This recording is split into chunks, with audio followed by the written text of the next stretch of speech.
Hey guys, we just want to mention that we talk about different health topics in this podcast. As we are not experts, we would ask for you to check with your doctor first before trying any of the things that we suggest in this podcast. Thanks. Additionally, we also talk about third-party views and other related topics in this podcast. Please know that we have no intention of misrepresenting them. If we do, however, we apologize in advance. Thank you. And we're back with another episode of the Contemplation, Hypothezation. Paul?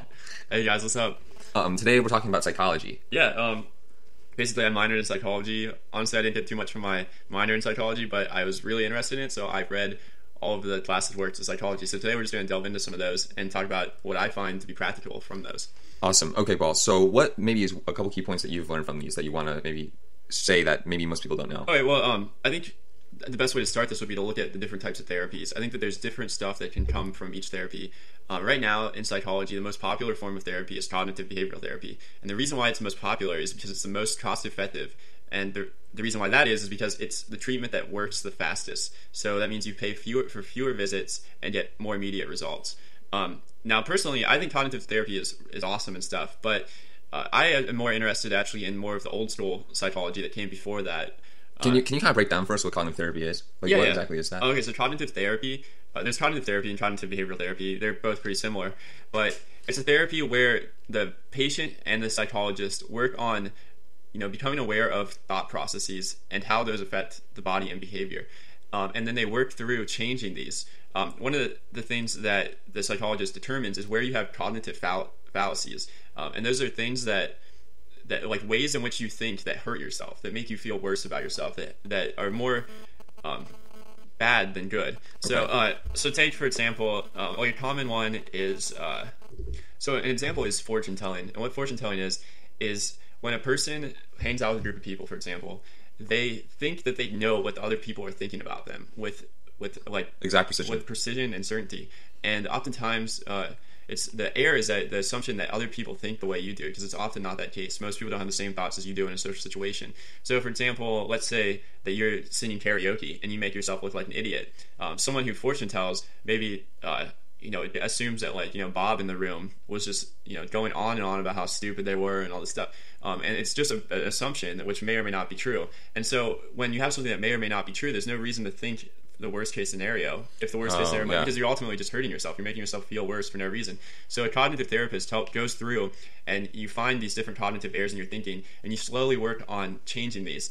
And there's a couple of books like David Burns has a book called Feeling Good, and he goes through the list of cognitive fallacies. And so the way that you come up with the good thing is I think that they've modeled cognitive therapy after people who are really happy and don't make these errors. Like, someone who's really good with people isn't going to fortune tell. They're not constantly assuming that these people don't like them or think these bad things about them. They may even fortune tell in a different way, like maybe think more positively. Yeah, so right, so the normal healthy person, are they always just projecting best case scenarios as opposed to worst case? Yeah, ultimately the goal of cognitive behavioral therapy is to mimic someone who is really healthy and successful among people and relationships. Okay. Gotcha. Okay, so that was cognitive therapy. That's cognitive therapy. And so cognitive therapy, like I said, is just extremely cost effective. Old forms of psychotherapy, which had its groundwork from Freud, are long processes that ultimately may or may not solve your problems. So you're going to end up going to hundreds of visits over the years, and you may or may not make any progress. And that's the traditional psychotherapy. That's the original one that Freud came up with. Freud wasn't the first to create the field of psychology. Actually, William Henry was, who was a philosopher, but Freud was the first person to bring the therapy aspect into psychology. After Freud, people began paying money to have visits with psychologists. Okay, gotcha. And then, so with this cognitive psychology treatment, is that something you can do yourself, or is it okay? Actually, there's been a lot of studies on whether the therapy can be done without a therapist. And what they do is they give people a book like Feeling Good by David Burns. Yeah. And then they give people treatment, and then they give people placebo. And at the end of the treatment, actually, people who've read the book do just as well as people who actually get the therapy. The regular traditional psychology. No, we're talking about cognitive therapy. Okay, gotcha. So what we're identifying is whether a book and doing a self-therapy is just as good as the cognitive therapy with a person. And so at the end of the day, ultimately, you can just read a book and work on the stuff yourself. But what's really important is that you have like a working resume of like things to work on and stuff. The problem with a lot of people who read books is they skip a lot of parts of books and they get kind of unfocused and they don't really spend the time they need to on certain fallacies. But I think the study controlled for that. Like the people who read the books followed everything in the book. So if you read a book and follow stuff in the book, you can definitely reap the benefits of the book. Okay, so let me ask you this. Is it more, because I think for myself at least that, you know, the thoughts that you have form into actions, but also the actions you do influence your thoughts. Right. So is that exactly what cognitive therapy is doing? You're like acting out as if you are like very socially adept, or you are very happy, and then that thus makes you happy? Yeah, I think an assumption that cognitive behavioral therapists make is that your thoughts cause your actions. Older forms of psychology want to say that your actions caused your thoughts, that they weren't in the chain of causation. Yeah. So that your thoughts could be understood. If you understood your thoughts, you could then start to understand your actions. Right. But I think it's a cycle. It's like your thoughts do influence your actions, but then your actions do influence your thoughts. Yeah, and there's been studies that, for example, like someone who imitates like good body language, like, you know, big posture and stuff, begins feeling better. Like, there's even a study where they had people fake smile in a mirror, and they started releasing dopamine and started feeling happier. So definitely the emotions that you put on your face affect the inner, what you feel inside, and vice versa. What is inside affects what's outside. Gotcha. So you can. That's where the behavioral therapy comes in. You know, things like smiling more.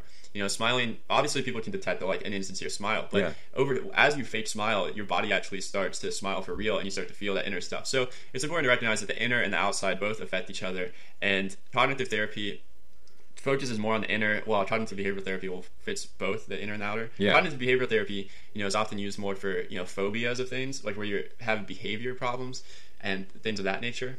Okay, yeah, actually one thing I wanted to comment on, I mean, just I think a lot of people recognize like the long-term brat syndrome, is like I like to call it, where if you like the silence treatment, like if you are angry against somebody, like you won't directly say it, but you'll just indirectly not be happy when they are around. Right, yeah. But the thing is that's actually really killing you, because you're just acting out as if you're not happy, which then causes you to become a little bit unhappy. And if you do this, you know, continuously, every time that you're upset at somebody, builds habits. Yeah. And that's another important part of cognitive behavioral therapy, is a habit aspect. Ultimately, you have these habits, like thought habits, where when a certain situation happens, you have a habit of this forming. And sometimes these bad habits are formed from bad environments, sometimes even uncaused. You can have a great family, but in high school, maybe people were mean to you, and then you started forming these habits.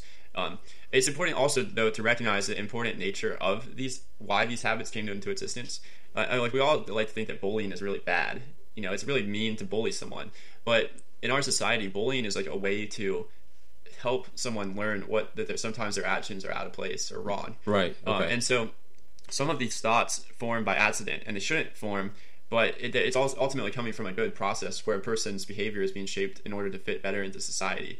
So we're going back to those bad habits that formed, reshaping them, but we still keep the learned behavior that came from those experiences. Okay, gotcha. So, like, you know, with bullying, I mean, we don't really have that. I mean, in high school, it's much more obvious, and in grade school, it's even more obvious. But I think we still actually do have it in when you get older in like the work environment. Oh yeah. What are your strategies to combat that, or how do you deal with that?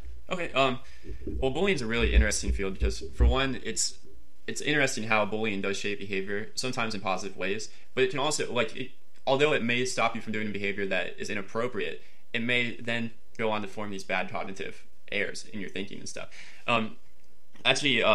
I've helped different people with bullying. I think everybody has been bullied to some extent.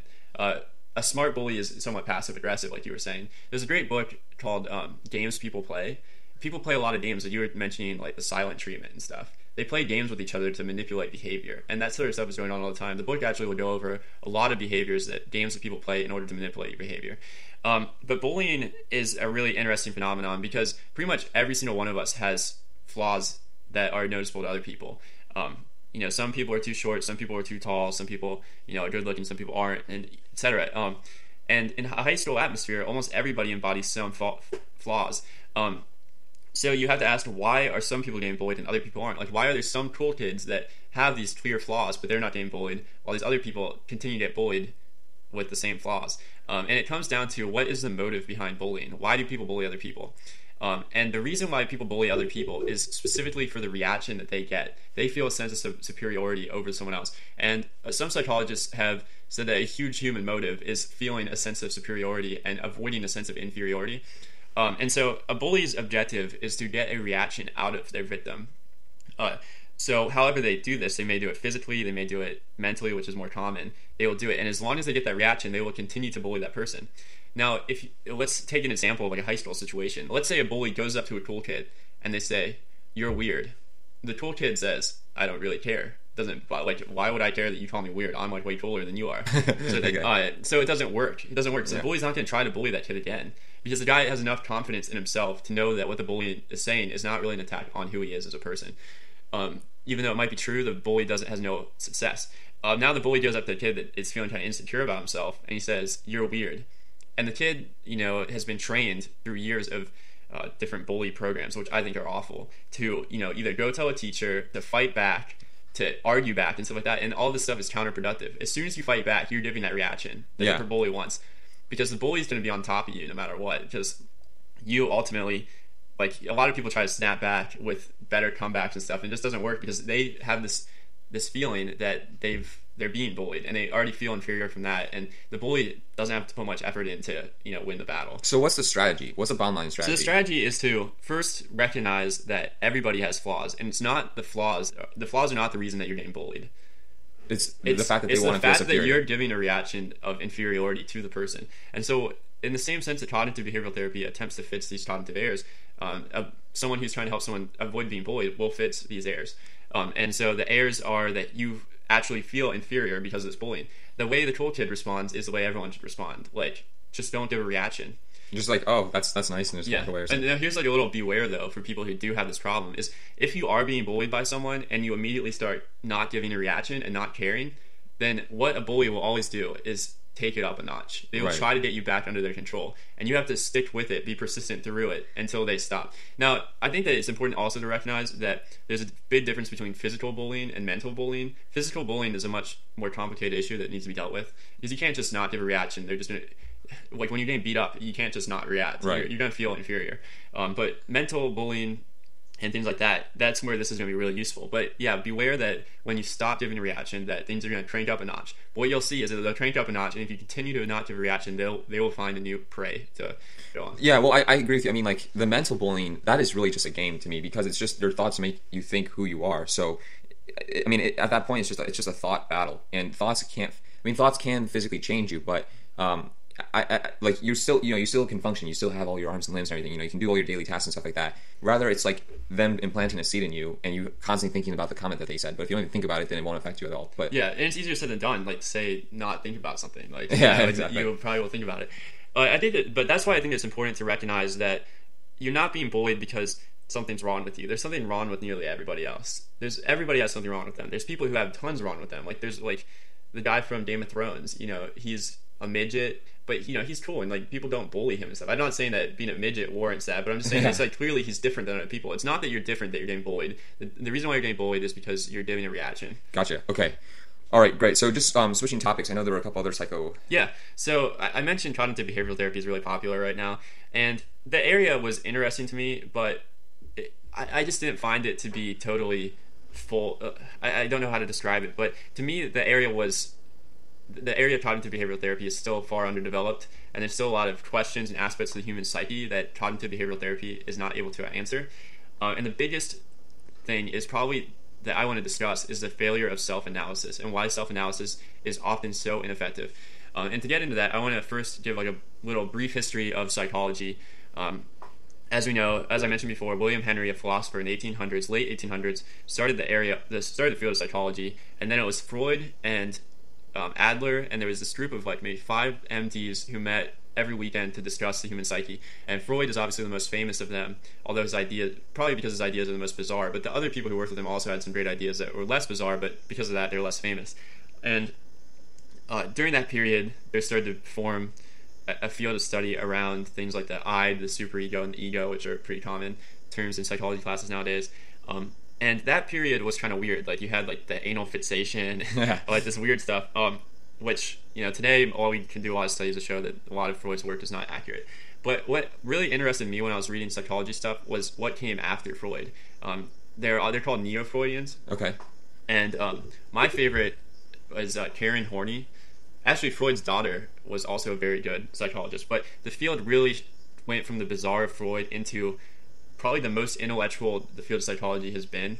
I don't want to like insult anyone who's in it now, but the field now is full of like false positives. Not that it wasn't then, but back then it was more like in-depth theory about how the human mind worked. Now we're doing a lot of studies, and it's cognitive therapy is great, but I don't feel like it has the same depthness to what the neo-Freuds had in their work. So the neo-Freuds were from around like the 1930s to the 1960s, and then after them, you also have a really fascinating period in psychology where you had social psychology with Zimbardo's prison experiment and the social experiments. But you also had the humanist psychology perspective, and you had some great ideas come from that. So I'll talk about the humanist perspective later and talk about some of the cool ideas that contributed. But I want to mainly focus on the neo-Freud age, which is an age that's often overlooked, which I find surprising because I think some of the best stuff comes from that. Okay. So Karen Horney wrote a book called Self-Analysis, and it was basically about the failure of self-analysis. So okay. The reason why someone can benefit from a therapist and why a lot of problems can't be solved through like personal problem solving. Now, there definitely are problems that can be solved. Like cognitive therapy is an aspect where a person, if they really sit down, they can have the self-awareness to determine which thoughts are hurting them and then slowly work towards eliminating those thought behaviors. Okay.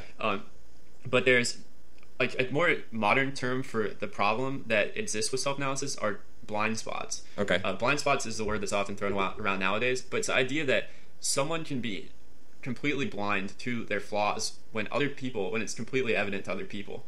Okay, yeah. And Okay. the reason why they're completely blind was theorized by these neo-Freuds, who said that it's the ego shielding the person from the truth. Okay.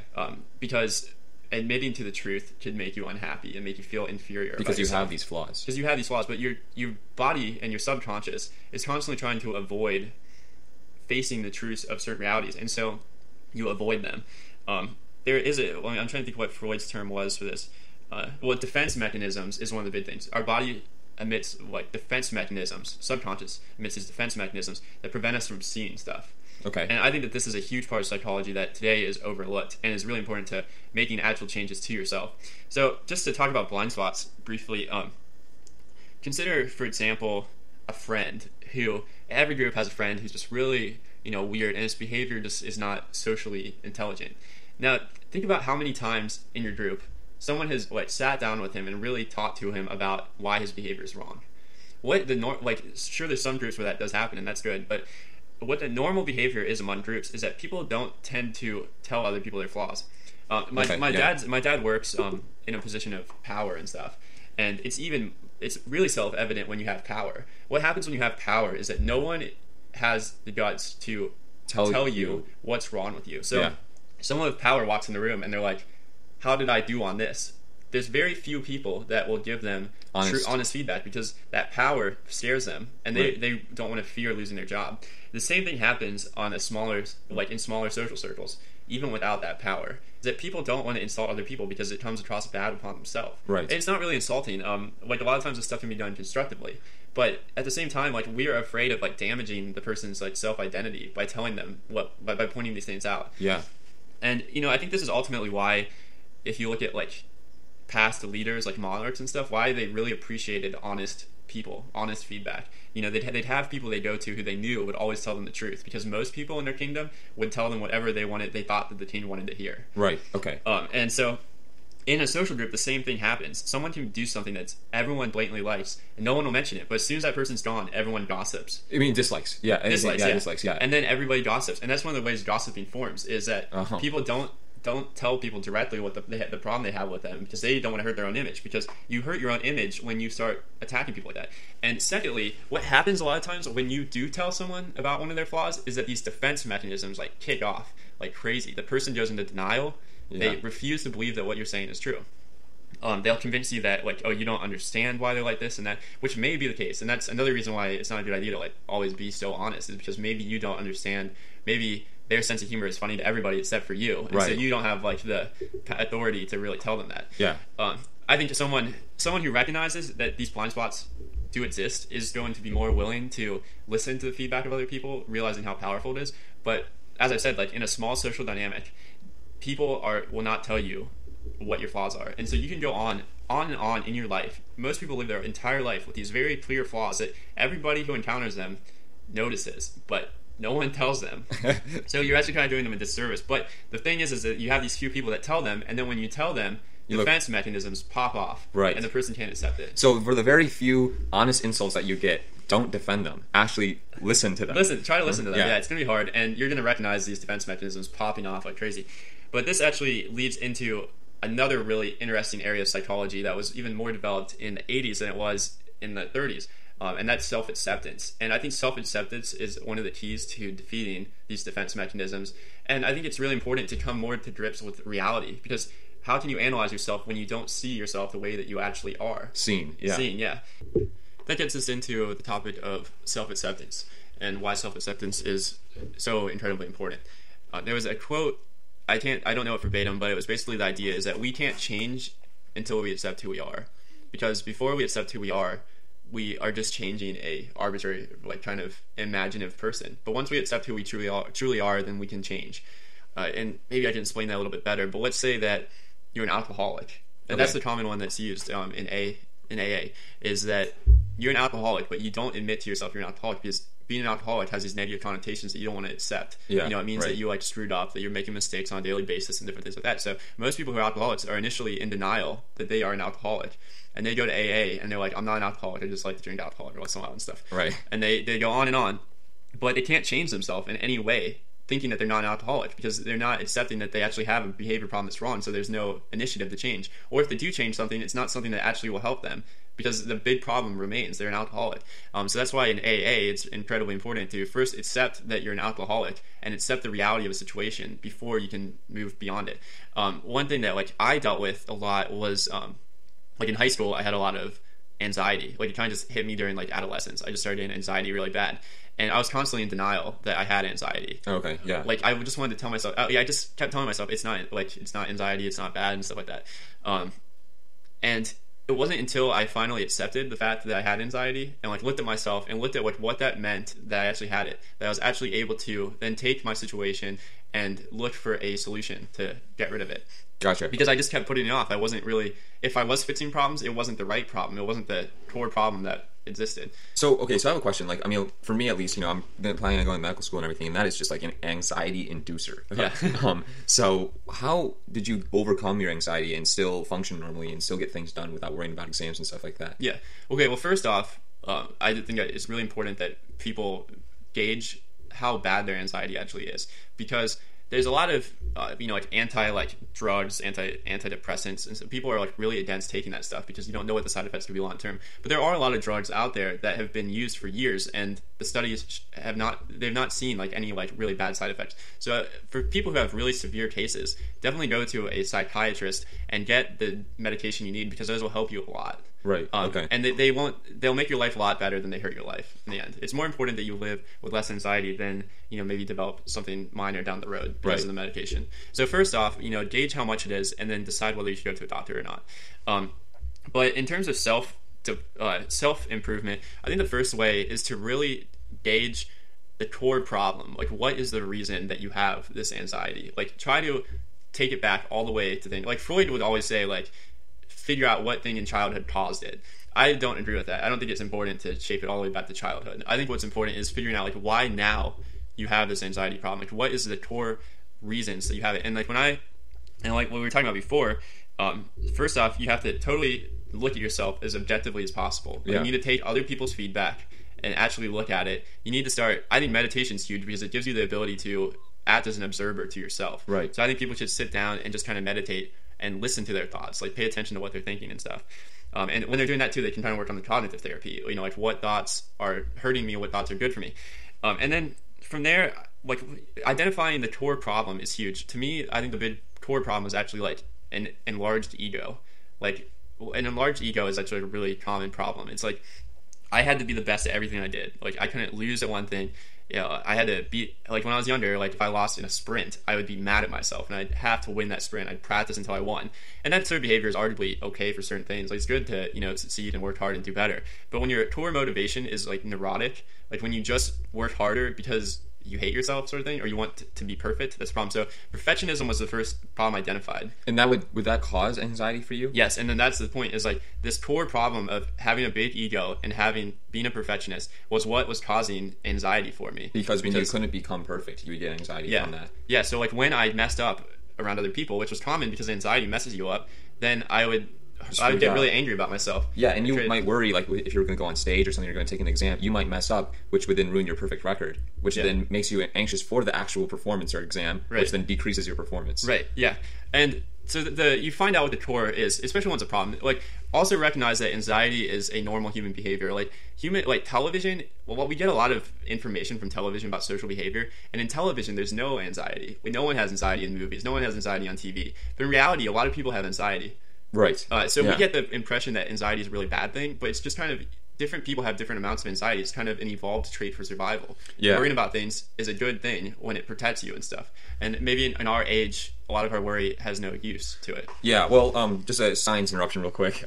So one thing is, a lot of like evolutionists believe that with worry, it's a good thing when it comes in spurts. So like you get really worried when you're about to get eaten by an animal, and so you run away, and then but the thing is that amount of time is probably like 10 minutes tops in total. Mm-hmm. So you're like adrenaline rushed worried for like those 10 minutes, and then for maybe a day or 2 days you rest and you're fine, you're not worried at all. But that's like the complete opposite of what today's society is. Yeah. It's like you have a little bit of worry about all these things, and they just are chronic, and they last more than days. They can last weeks, months. You might get a notification that, like, the company is firing employees, and you don't know when they're firing them. It could be a week from now, 3 months from now. You guys start looking for another job. The job market's getting closed in. That's a chronic worry. You never had that type of situation like during evolution times. Mm-hmm. So we're not really built to deal with chronic worrying. And there's all these different psychological and physical effects that chronic worrying can do to you. These certain hormones are released in different proportions, and it's just a terrible. It's one of the worst things you can do to destroy your body. Yeah.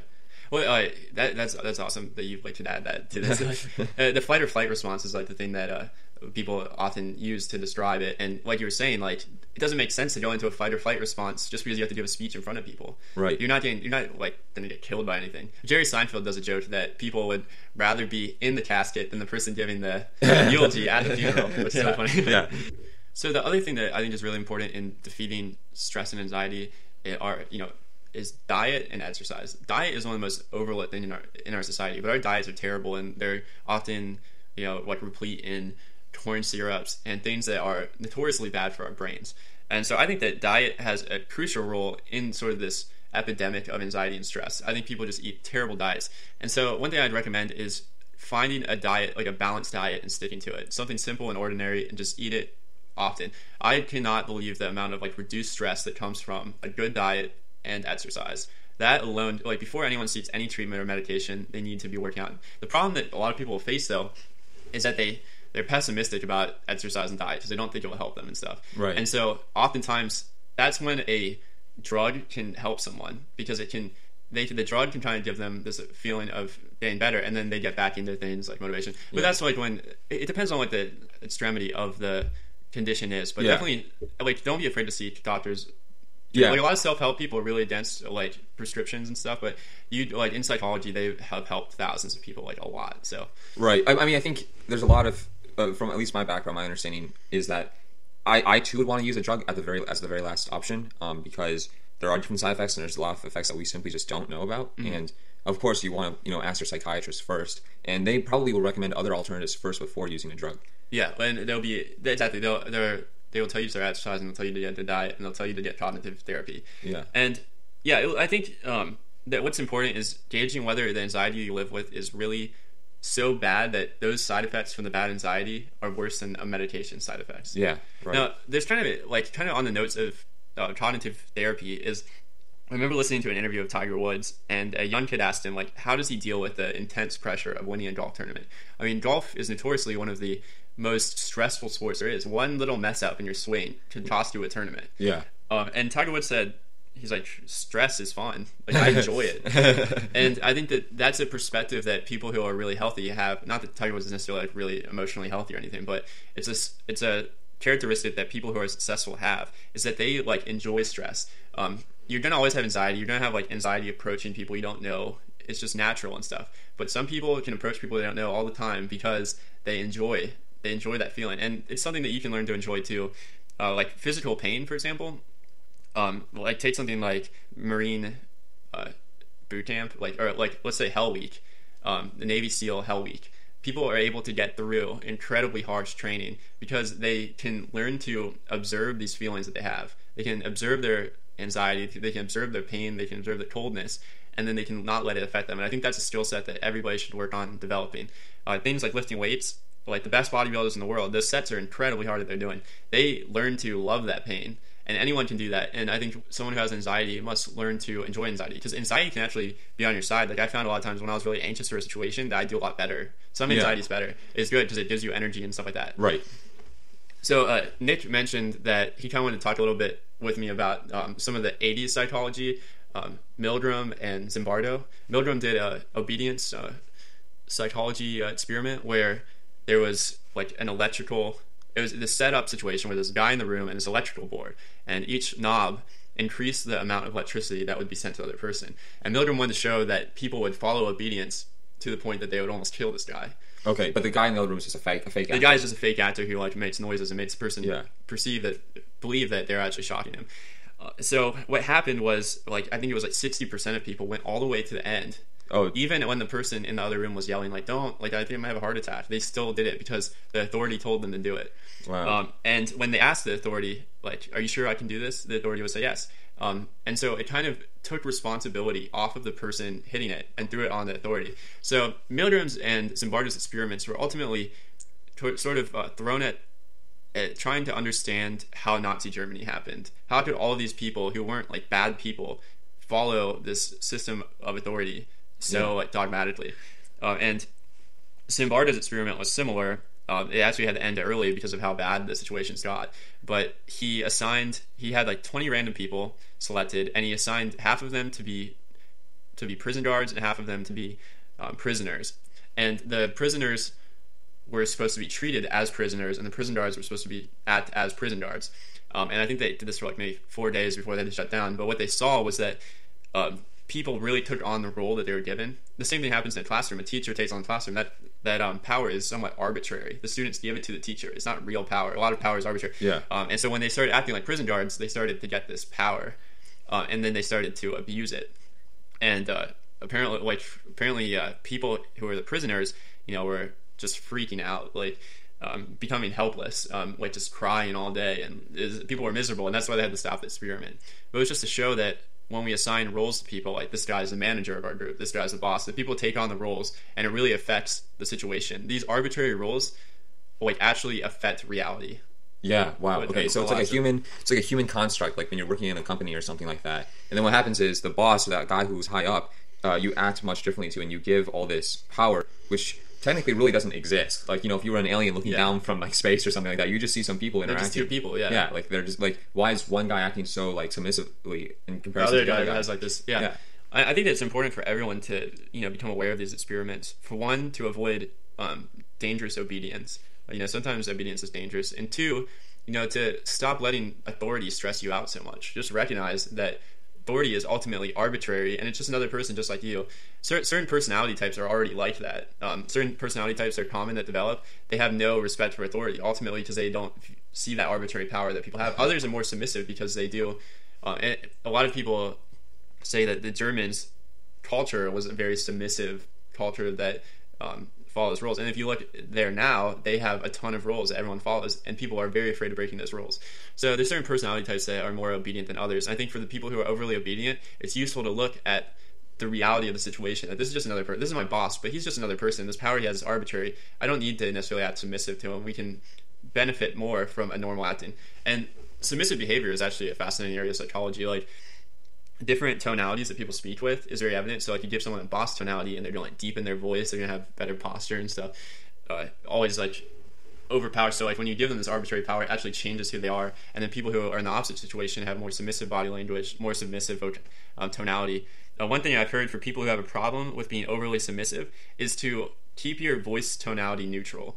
So like, so it's, like if you're gonna talk to like your grandma, you'd be like, "Hey grandma, like how are you doing?" And you'd like raise the pitch of your voice like kind of upward. If you're talking down to someone, like which I don't recommend really ever. I don't know like what situation would call for that, but you'd be like, get down, like you'd deepen your voice and make it louder and more carrying. But a neutral voice is just like we're talking about now. Just keep your voice the same, and ultimately that kind of creates a neutral respect for each other. So the submissive voice is a higher pitched tone? Okay. And a submissive voice is not a bad voice. I mean, like, doctors should use it, like, when they're trying to understand. Like, when you're listening to someone and you really, like, I think it's important to have that. But, you know, if you're going up to someone in an interview and you're like, you know, like, hi, how are you doing? People don't really like being spoken to that way. Yeah. And they will take on the role of being the more dominant person. But if you just go up and, like, hey, what's up? And, like, shake their hand and just that neutral, then they will, like, respect you more. And so body language and tonality is important to, you know, like, how people think of and respect you. Gotcha. Okay, so basically, like, for these, I mean, you can also apply that to dating too, I guess. Oh yeah, definitely. Like, you know, actually, that's a problem that a lot of guys have, is that they act really submissive to, like, women, and women don't find that very attractive. They should act more neutral in going about it. Like a lot of times, that's like a really quick fix for guys, is they just change the tonality of their voice, and then they start embodying characteristics of more of, like, a powerful person, which is kind of cool. Yeah, but we should probably stress that it's a neutral, you know, everyone's on the same level. Yeah, you want everyone to be on the same. You don't want to put people on pedestals. You want to just think of everyone the same. Like, I can't stress how important that is. I think the way you see other people is really important to how your life goes. And the people who put people on pedestals are always trying to be something better. And the people who, you know, see people neutrally, you know, live really happy lives because they really respect, like, everybody. Okay. Awesome. Not to change topics, but one thing I wanted to ask you about was the psychology of, like, Facebook and instant messaging and how that has changed today. Yeah. Well, so Facebook is really interesting because you kind of see people's attempts at perfection. Like, people want to be certain things and they want to display certain qualities. So, you know, like, before Facebook, you know, and still today, but, like, people, you know, put makeup on, you know, they make their hair perfect, they wear the right clothes, and there's always this sort of attempt by people to be perfect. Everyone wants to have the guys all want Facebook profiles with, like, pictures of girls and alcohol, and not alcohol, but, like, they all want to be seen as, like, that cool, like, party guy, because that's what our society, like, encourages, like, right now.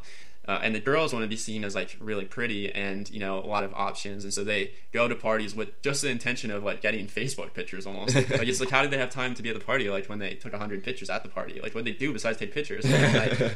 So you described to me, like, Facebook depression almost, like, can arise from this. Yeah, and so what happens is that people create this image for themselves on Facebook, which isn't bad, because you always market yourself. You always want to come off a certain way, but you create a false person, and a lot of times when other people see that, they think it's a real person. Right. And so what's common nowadays is, like, Facebook depression is, you know, you sign on Facebook, you see all your friends out, you know, doing all these parties with all these cool people and stuff, and you're like, man, they're really living their life, and I'm not living your life. And in our society, like, there's this whole, like, thing, like, you know, you gotta live life to the fullest. Like, that's why we had that saying, that's why you had the saying YOLO, but you only live once, because there's this whole notion, I think it was kind of created by, like, our television culture, that, you know, you have to live life to the fullest, and apparently the people on Jersey Shore live life to the fullest. It's kind of funny, but everyone, like, attempts to do that, and if you don't play the game, then you get ostracized. So everyone plays this game, you can't get your way out of it. But It's a stupid game for the most part, and I don't think it's really what brings, like, self-fulfillment and stuff. But I would say clearly, though, like, today you kind of do need a Facebook, otherwise you just kind of look weird, or you don't, or, like, you don't, like, the question, whenever I meet someone, the question always comes up, hey, do you have a Facebook? Can I add you on Facebook? And if you say no, they're like, what? Like, it's kind of weird. Like, you think that they're, like, hiding something. Exactly, yeah. Yeah, there's nothing wrong with having, I'm not saying there's anything wrong with necessarily, like, making your profile, like, perfect and, you know, looking great, but I think that people tend to not get along a lot of times because both people are trying to come off as something that they're not. And it's not, like, sincere, and it's not real. And I think people who have really good relationships are open and honest about who they really are. What we were talking about before, we were talking about self-acceptance. Most of the people who have these Facebook profiles don't accept who they really are. Like, maybe they go out to parties just to get pictures with people, just so they can put on Facebook. And on Facebook, they're awesome. But in real life, they're really not having that much fun or anything. They're just getting drunk. Yeah. And those people, like, are in denial about who they actually are. And I think that it gets in the way of relationships when you're not true to who you really are and real. And I think people go overboard on Facebook with becoming a fake person that's not who they are, which in some ways is not necessarily bad, because you can have people who don't have much confidence and they can build their confidence through Facebook. But okay. It's kind of a double-edged sword. There's good stuff that comes from it and bad stuff, and there's weird stuff, like the fact that everyone takes so many pictures. It's like 2,000 pictures. What are you going to do? Like, show this to your kids? Like, oh, this was me at the party getting drunk with 10 guys. Like, when you're, like, older. It's very self-evident when you go on Facebook that people take pictures for other people to see and for other people to be envious of. Right. Because otherwise we wouldn't have 2,000 pictures. Right, yeah. So kind of switching topics, since we're kind of going through, like, the different forms of psychology, I want to get into the another type of psychology that was big 70s, 80s, and that was humanist perspective. There was definitely this bad thing going on with psychology, where psychologists were becoming too determined and believing that they could determine human behavior better than they could. That they understood what people were doing better than they could. In reality, people are very complex, and we can't break them down to simple things. There's Simple always equations. simple equations. There's more to people than that, and that's what the humanists argued, was that people have free will, that people make choices, and that people's ultimate goal is to become happy, become a self-fulfilled person. You have Henry Maslow's hierarchy of needs, which is like you first need food, then you need like shelter, and then relationships, and then self-fulfillment is like the ultimate goal of people, and that's like sort of like an inner confidence to yourself. And so the humanist perspective was kind of that, it doesn't necessarily help people to break down everything that they do. Like before I was talking about defense mechanisms, determining why you have these cognitive errors. The humanist said that the reason why these people had these cognitive errors was because of they didn't have positive relationships in their life that overrid these. So the psychologists then took on the role of a positive relationship. Like often, a lot of times, the problems that people have isn't so much like, we all have like these defense mechanisms, we all have these flaws that we're blind to, but some of us function completely fine despite these in society, and some of us have more or less of cognitive errors than others, but like a big problem that a lot of people have is they just don't have someone to listen to them, and that's what the humanist said. Stephen Covey said, seek first to understand before being understood. And that wasn't original to Stephen Covey. That came about, maybe it came about before then, but this whole idea came about during the humanist psychology movement. There's a psychologist who, the name like fleets me right now, but his whole approach was seek first to understand before being understood. The psychologist just listened to the person and acted as another human being there. Listen, and it helped a lot of people. Right, now, okay, so let me ask you this. I was kind of confused. Why does it matter? Let's say the psychologist doesn't really say that much. Like, they say, oh, okay. Why does it matter that it's another human being there as opposed to just like a brick wall? Like, you yourself are just saying the same things, the same words, but it's as if it has to be a human that's understanding you as opposed to just nothing understanding you. Yeah, and I think that a humanist would argue that there's more to people than just these. We're not just meats of brain. Right. Meats and brain. Like, there's something beyond that. There's something that's unmaterial, and that is what people like need from another person. They need that person, like another soul, another person to listen to them, another person of understanding of what it means to be human and stuff like that. Okay, so it's just the fact that the person feels as if one soul out there, one other person out there, actually understands what they're going through. Yeah, that is what helps them. Yeah, and it's a complicated thing because like of course you have a dog and you can like express all your problems to the dog and the dog can then like make you feel better by listening, but it's only because we assign human qualities to that dog and we think that they actually listen to us when they actually don't. Right, and we can do that. Like humans have the capabilities of assigning humanness to non-human items and stuff and benefiting. Like I think in the movie Castaway, the guy turns the volleyball sort of into another person and sort of assigns human qualities to it. So is that what we do with dolls, by the way, or like toys when we're younger? Or is that a different phenomenon? I mean, it might be. I just don't know. I know children enjoy playing with dolls and stuff, and like acting like an adult towards a doll. Right. I think you're right. I think that they do assign human qualities to those dolls, and they act as like companions, or like they give the child the ability to pretend to be a parent. And I think that that's great because kids can like develop a lot of like skill sets when they're younger. And that's probably the point of it. Well, I actually think playing like when you're very young, like when you're playing with toys and you're enacting different roles is extremely important because what you're doing is practicing how another person would react. Mm-hmm. You're like practicing the art of empathy or trying to see something from how another person's point of view. And if the better you are at that, the better feedback you have to interact with a person in a social environment. So I think playing is actually really important. Definitely, I think exactly. I think that's why we've evolved to play. Yeah, is that it is socially beneficial. Right, it helps us with that. And like you kind of into too, like how boys and girls play differently. You give boys dolls and they use them as swords. Yeah, exactly. You give girls like trucks and they use them. So as a car for transport something. Yeah. So I agree with you. I think but I also think there's like a societal imposed play that a girl or a boy is social conditioning. Right. Yeah. A girl is expected to play a certain way. Yeah, like it's Barbies and it's an environment learned behavior, and that's the big debate is whether this stuff is environmentally learned or whether it's genetically. And I think that there's a lot of evidence to show that it's both. Yeah. There's pretty strong evidence to show that it's genetic. I mean, you've had situations where there's no like environmental and like social conditioning influencing the person, and they still use like the boys take the dolls and they use them as swords. Yeah. But it made sense too, like evolutionary, that the childhood behavior shapes adult behavior, and the man cannot act like a woman to survive hundreds of years ago. Yeah, exactly. Yeah. Because he has more muscle mass, he has to develop the skills of being like a hunter-gatherer. Right. A woman has to develop nurturing skills. Yes. In our society today, it's changed because it's not so necessary for those things to stay the same. Yeah, exactly. But you can't get rid of the genetic aspect to it. That's pretty self-evident. Yeah, well, I mean, one thing I guess a biologist would argue is that the genetic aspect would change with time. Like, we would evolve,